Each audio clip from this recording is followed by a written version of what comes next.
Today, we are diving into a huge battle that's brewing in the heart of Europe. It's this really high-stakes clash between two massive forces, the absolute explosion of artificial intelligence and, well, the fundamental right to privacy. Okay, so let's get right into it. This whole thing really boils down to one fundamental choice. On one side, the European Union desperately wants to fuel its own AI industry, to compete on the global stage. But on the other, it wants to protect what is arguably its landmark achievement in digital rights, the GDPR. The problem? These two goals are now crashing right into each other. And that really raises the central question for this whole explainer. Is this a zero-sum game? Does Europe have to sacrifice one of these core priorities to get the other? Let's break it down. So what's really driving all this? Well, the European Commission is putting together what they're calling a digital omnibus reform package. The official goal is to simplify tech rules, to cut through all the red tape, and make it way easier for companies, especially AI developers, to innovate. Okay, but what does that actually mean? To really get the impact of these proposed changes, we've got to get on the same page about a couple of key terms first. First up, special categories of data. Now, we're not just talking about your name or your email here. This is the most sensitive information you can imagine about a person, your political opinions, your health details. It's the kind of data that has the absolute highest level of protection under current law, and for a very, very good reason.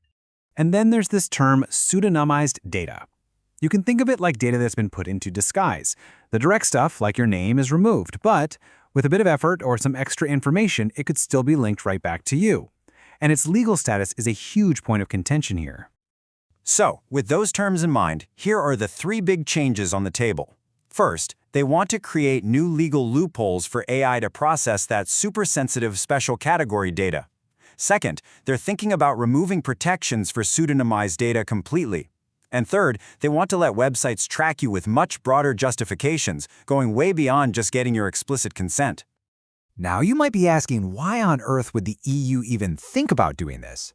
And that brings us to the first side of this debate, this powerful push for innovation and global competitiveness. And what's really interesting here is just how blunt this statement is. This feeling, which is held by some officials in Brussels, is really the engine driving these reforms. They don't see the current rules as a shield for citizens, they see them as a roadblock for developers. And this really breaks down their argument. The people who support this believe that by cutting all this red tape, Europe can finally let its AI developers off the leash. The big fear is that without these changes, the EU is just going to fall behind for good, especially against US tech giants who, let's be honest, operate with way fewer data restrictions. But, and this is a big but, there is a very strong and very loud counter-argument.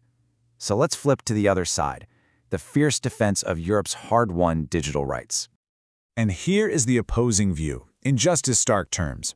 Critics, and there are many of them in the European Parliament, don't see this as some simple modernization. No, they're calling it a dangerous rollback, something that is actively taking apart the very protections the EU has become famous for. This might be the most powerful criticism of all. The very people who designed and built the original GDPR are now sounding the alarm. When the creators of a law call a proposed change dramatic and a threat, well, that carries a ton of weight. So their case for hitting the brakes really rests on these key points. They're warning that this isn't just a small tweak. It risks tearing down a data protection framework that has pretty much become the global gold standard.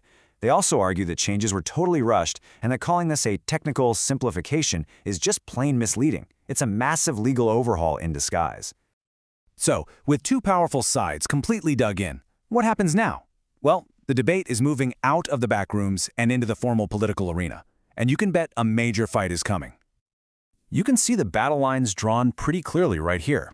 You've got the supporters pushing for innovation, you've got the opponents, including several EU countries who are absolutely against reopening GDPR at all.